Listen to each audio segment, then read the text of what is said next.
satisfação estar com vocês. Agradeço a organização do evento, a oportunidade, o convite, muito gentil. Eu tenho escrito sobre este tema.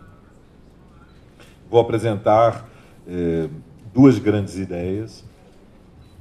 O primeiro tema. Eu sugiro que vocês reflitam bem sobre o conceito de desmonte do Estado. Ele talvez não seja a forma mais rigorosa de definir exatamente qual é a estratégia da classe dominante para... que está, digamos, que está incorporada na Emenda Constitucional 95. Porque, a rigor, o que nós estamos vendo no Brasil é uma forma, em grande medida, extremada de contra-reformas que passaram pelo laboratório da história, primeiro em outros estados, em outras sociedades. Por que não seria exatamente o desmonte do Estado?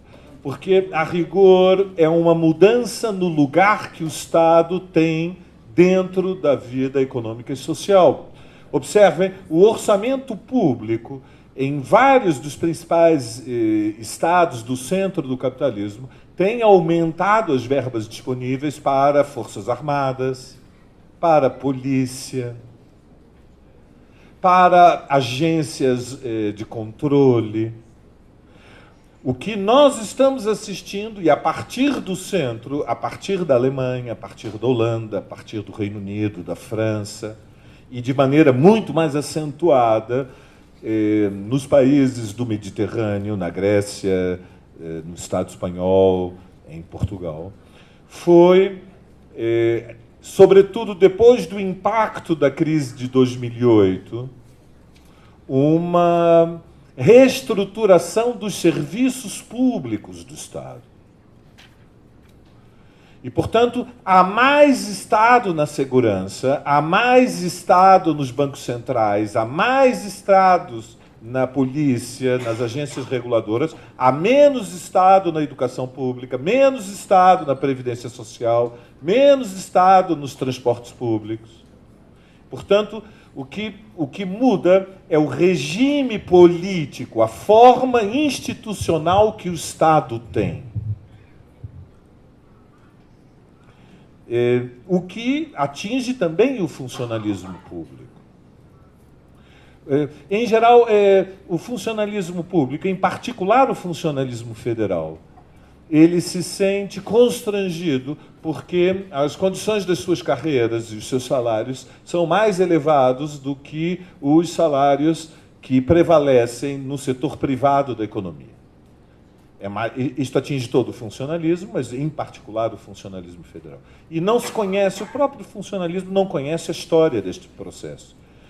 Este processo histórico não foi uma jabuticaba brasileira. Também nos países centrais, no pós-guerra, o funcionalismo público era contratado através de concursos e ele tinha que competir com o setor privado pela mão de obra mais qualificada disponível na sociedade. Na França, na Alemanha, no Reino Unido, não havia mão de obra disponível, quadros, que pudessem cumprir as funções no setor privado e no setor público ao mesmo tempo. Porque a universalização do ensino médio e o acesso ao ensino superior eram muito restritos antes da Segunda Guerra Mundial. Quando eu digo muito restritos, significa índices de acessibilidade nestes países centrais inferiores àqueles que nós tínhamos no Brasil nos anos 70. E, portanto, o Estado tinha que oferecer compensações. Como o Estado não podia oferecer salários tão elevados quanto os que o setor privado garantia para os quadros mais qualificados, a compensação foi estabelecer o critério da estabilidade do emprego, porque a rotatividade estaria, digamos, suspensa, e estabelecer o direito à aposentadoria integral. Não é uma jabuticaba brasileira. Isso surgiu na Alemanha, no Reino Unido, na França, em toda a Escandinávia. Não havia quadros, não havia mão de obra. O funcionalismo público, portanto, tinha um estatuto diferenciado, porque o Estado precisava de ter funcionalidade. A ideia de que a mão de obra disponível é ilimitada é uma ideia ingênua, infantil. Existe permanentemente uma disputa pela mão de obra. Este tema, ele é, hoje, mais explícito, porque observem que setores mais lúcidos da classe dominante chegaram à conclusão que o problema número 1 da educação pública no Brasil é que a qualidade do ensino, depois de atingindo um certo grau de universalização do acesso ao ensino básico e mesmo ao ensino médio, o tema central é a qualidade. E, evidentemente, eles são conscientes que a reforma do ensino médio, com a introdução da Base Nacional Curricular Comum, BNCC, o famoso BNCC, é insuficiente. O problema de fundo é que a educação pública no Brasil não atrai os quadros mais qualificados. E não atrai mais os quadros qualificados porque as condições do salário médio na educação pública média brasileira são de tal maneira indignas que os quadros que se formam na universidade com um pouco mais de talento aceitam qualquer emprego, menos ser professor e professor. E o setor, a fração mais lúcida da classe dominante já se deu conta que deixou a proletarização da educação ir longe demais. Mas isso não impede que a escala mundial que está ocorrendo agora, em função do aumento da acessibilidade ao ensino superior que veio depois dos anos 70, e, portanto, de uma maior abundância de profissionais com um nível de escolaridade mais elevado, é a nivelação salarial com o setor privado. Então, a primeira ideia que eu queria vos apresentar remete a este tema.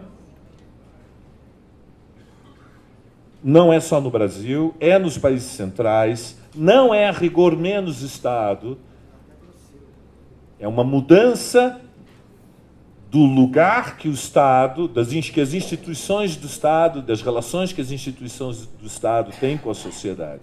E isso passa por, evidentemente,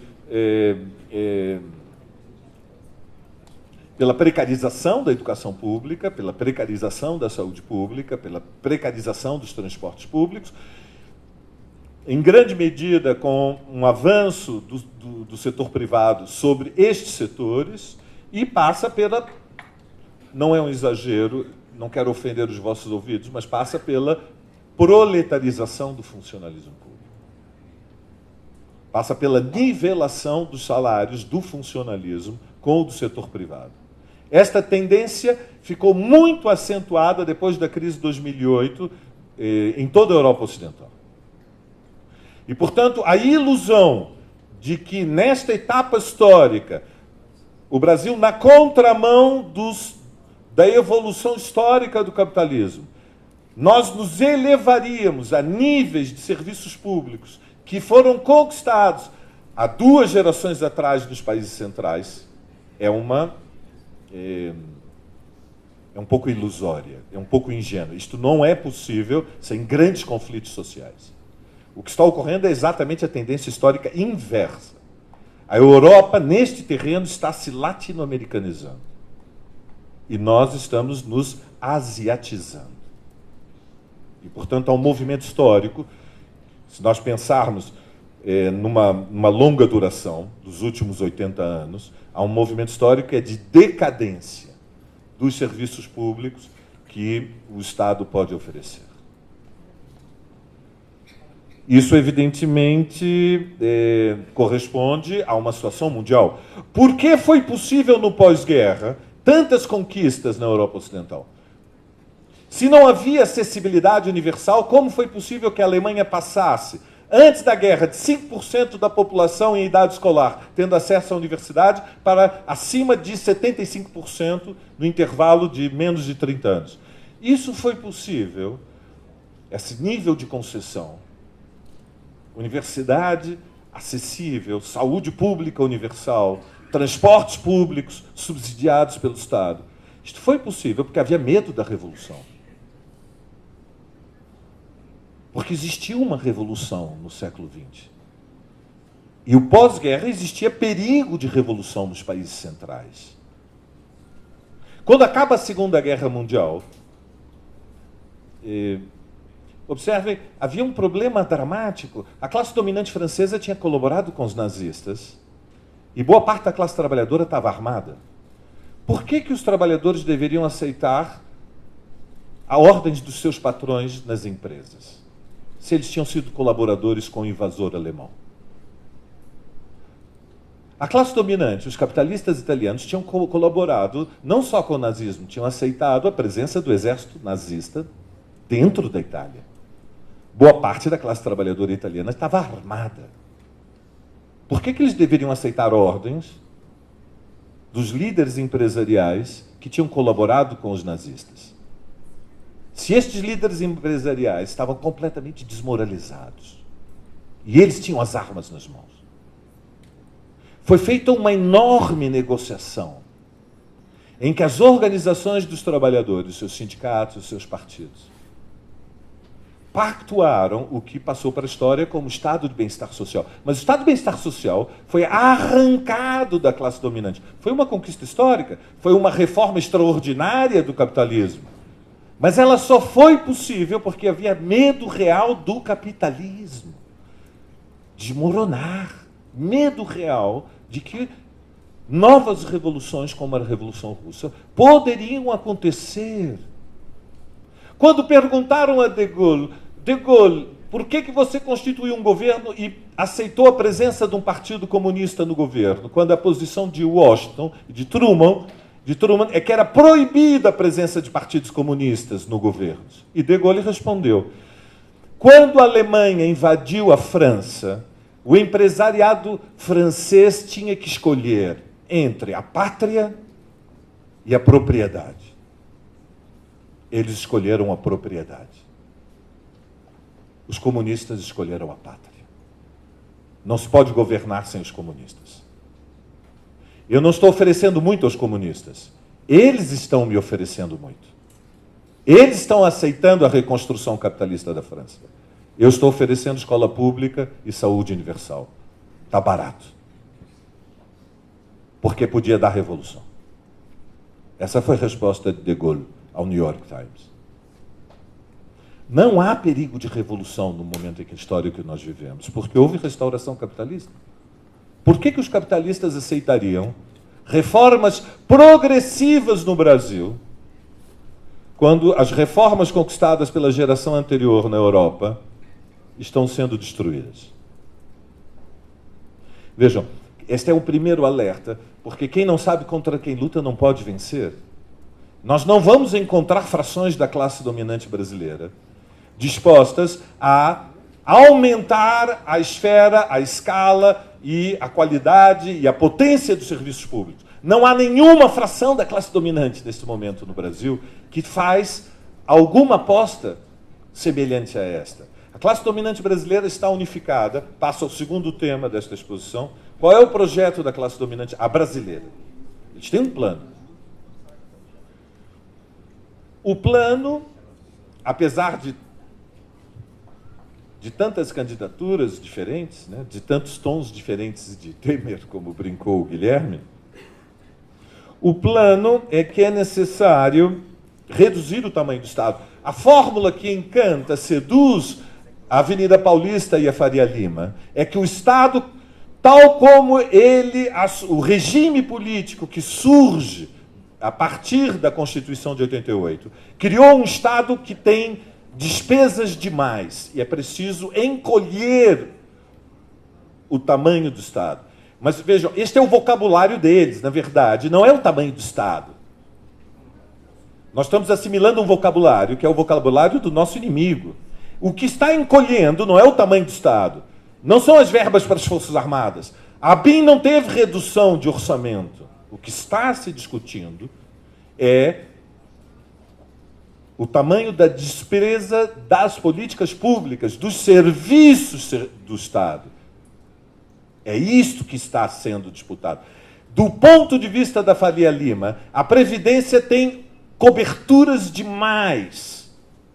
Do ponto de vista da Paulista da Faria Lima, é uma extravagância que o piso da Previdência esteja indexado ao salário mínimo e haja uma política de valorização do salário mínimo que incorpora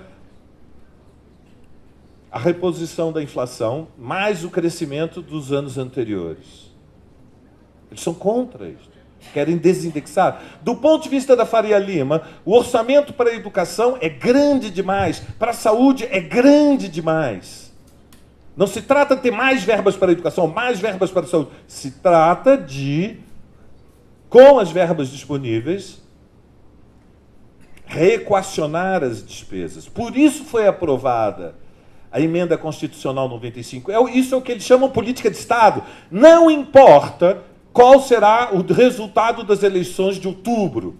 Seja qual for o governo eleito, ele estará obrigado a reduzir o orçamento público para a educação, saúde e transporte.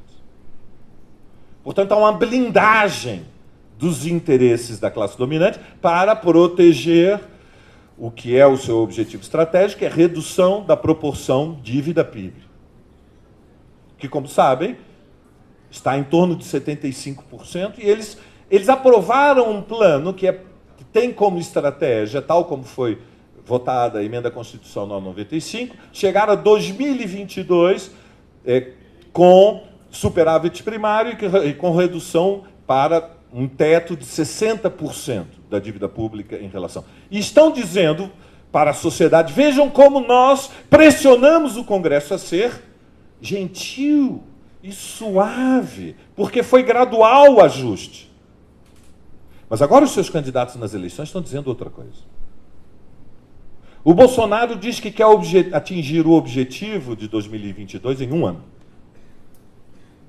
E o Alckmin, que deveria ser o ajuste em doses homeopáticas, do gradualismo suave, com vaselina, me permitam uma metáfora imprópria, já anunciou que é em 2 anos.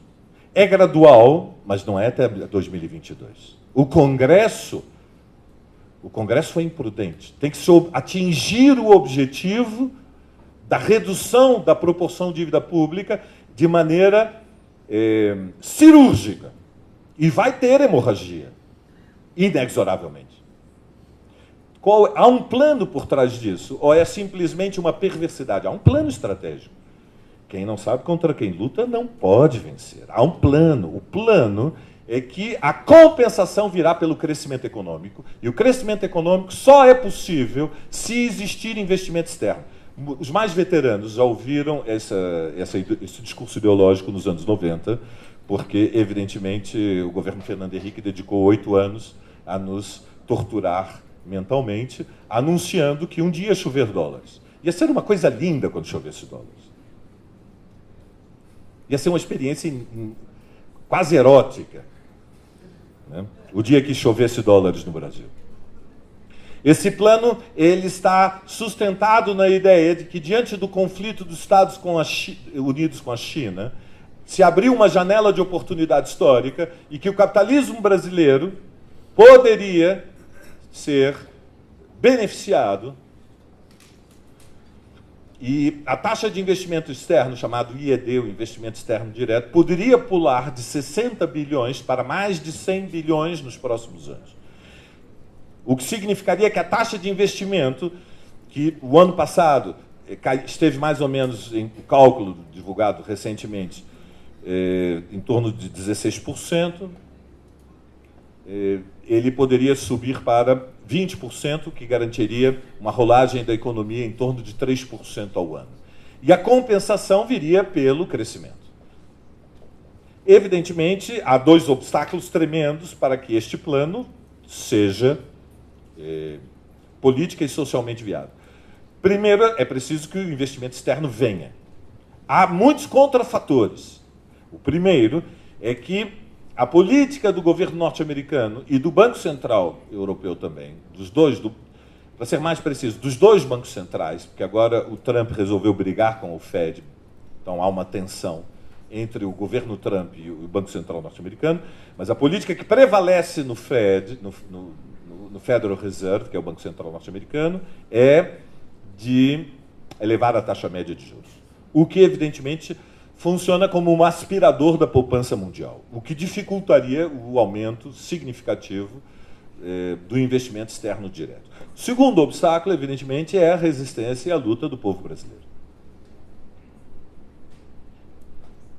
que é um fator que não pode ser desconsiderado se nós lembrarmos que o ano passado, quando tentaram aprovar a reforma da Previdência, ocorreu, ainda que de maneira, num plano que não teve constância, não foi construído com uma estratégia de lutar para vencer, né? Foi construído com uma estratégia de fazer um movimento de protesto e tentar negociar. São estratégias diferentes. Não é a mesma coisa. Ainda assim, evidentemente, quando se conjugou o movimento de resistência com o escândalo da JPS e das gravações impublicáveis do Temer na garagem do Palácio do Jaburu, a reforma da Previdência foi adiada, temporariamente foi para o beleléu.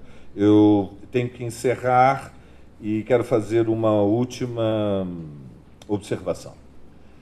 Há uma ideia muito poderosa no movimento sindical, especialmente do funcionalismo e na esquerda brasileira em geral.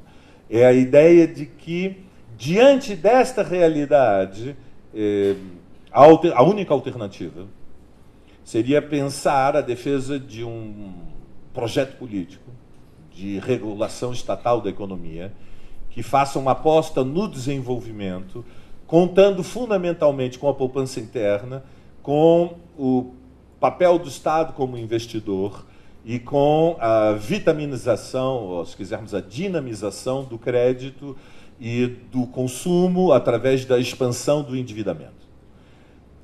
São fórmulas um pouco técnicas que se apoiam numa premissa teórica que é o chamado multiplicador keynesiano.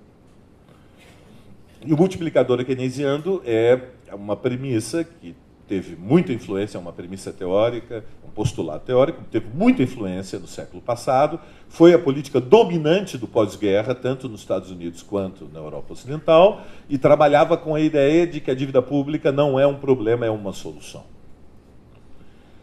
Em termos mais simples, essa estratégia tem como programa salvar o capitalismo dos capitalistas. Ou seja, parte da premissa é que os capitalistas não são capazes de compreender quais são os interesses históricos do seu sistema. Não são capazes de... não têm a lucidez de compreender que é necessário fazer concessões transitórias para preservar a durabilidade do sistema a longo prazo.